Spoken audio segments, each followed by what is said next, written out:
ಪಡುಬಿದ್ರಿಯ ಮುಖ್ಯಪೇಟೆಯ CC ಕ್ಯಾಮೆರಾಗಳ ಅಡಿಯಲ್ಲಿ concrete mix ಅನ್ನು overload ಮಾಡಿಕೊಂಡು ಬರುವ ಟಿಪ್ಪರ್ಗಳು ಜಲ್ಲಿಕಲ್ಲನ್ನು ಚೆಲ್ಲಿಕೊಂಡು ಹೋಗುತ್ತಿರುವುದರಿಂದ ಬೈಕ್ ಸವಾರರಿಗೆ ಪಡುಬಿದ್ರಿಯ ಮುಖ್ಯಪೇಟೆಯ ಈ ತಿರುವು ಅಪಾಯಕಾರಿಯಾಗುತ್ತಿದೆ.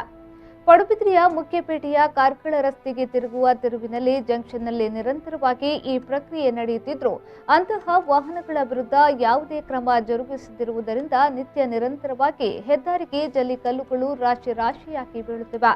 ಈ ಜಂಕ್ಷನ್ನಲ್ಲಿ ಮೂರನೇ ಕಣ್ಣು ಅಂದರೆ ಸಿಸಿ ಕ್ಯಾಮೆರಾ ಸೇವೆ ಇದ್ದು ಅದನ್ನು ಬಳಸಿಕೊಂಡು ತಪ್ಪೆಸಗಿದ ವಾಹನಗಳ ವಿರುದ್ಧ ಕ್ರಮ ಕೈಗೊಳ್ಳುವ ಅನಿವಾರ್ಯತೆ ಇದೆ ಎನ್ನುತ್ತಾರೆ ಸಾರ್ವಜನಿಕರು. ಬೈಕ್ ಸವಾರರ ಗಮನಕ್ಕೆ ಬಾರದೆ ಅದೆಷ್ಟೋ ಮಂದಿ ಬಿದ್ದು ಗಾಯಗೊಂಡ ಘಟನೆಯನ್ನ ಕಣ್ಣಾರೆ ಕಂಡ ಸ್ಥಳೀಯ ಖಾಸಗಿ ಸಂಸ್ಥೆಯೊಂದು ತನ್ನ ಸದಸ್ಯರ ಮೂಲಕ ಆ ಹೆದ್ದಾರಿಗೆ ಬಿದ್ದ ಜಲ್ಲಿಕಲ್ಲುಗಳನ್ನು ತೆರವುಗೊಳಿಸಿದವು. ಆದರೆ ಹೆದ್ದಾರಿಗೆ ಮತ್ತೆ ಮತ್ತೆ ಜಲ್ಲಿಕಲ್ಲುಗಳು ಉದುರುವುದು ಮರುಕಳಿಸುತ್ತಿದೆ. ಈ ಬಗ್ಗೆ ಪಡುಬಿದ್ರಿ ಪೊಲೀಸರು ಅಂತಹ ವಾಹನಗಳ ವಿರುದ್ಧ ಕ್ರಮ ಕೈಗೊಳ್ಳುವಂತೆ ಸಾರ್ವಜನಿಕರು ಆಗ್ರಹಿಸಿದ್ದಾರೆ. ಸುರೇಶ್ ಶರ್ಮಾ, ವಿ4 ನ್ಯೂಸ್, ಪಡುಬಿದ್ರೆ.